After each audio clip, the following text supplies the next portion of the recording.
头来关心顶日啦，有民众伫花莲的倒溪部落一笪地园内底，发现一只台湾乌熊掉伫陷阱。花莲的林管处接到通报了后，赶紧去救，发现这只乌熊的倒手的手掌已经无血死，要赶紧剁掉，才避免感染。而且即马已经赶紧把这只乌熊送去东部的救伤中心，要甲治疗，观察伊的状况。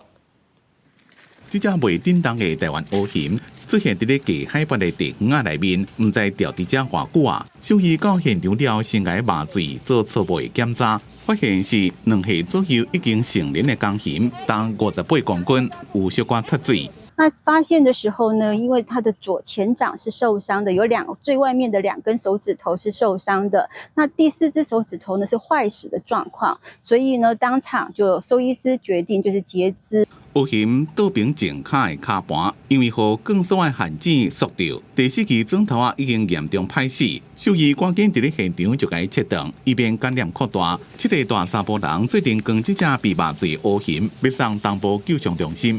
那这是第2个案例，那这个案例呢，也一样是由农民主动通报之后，积极协助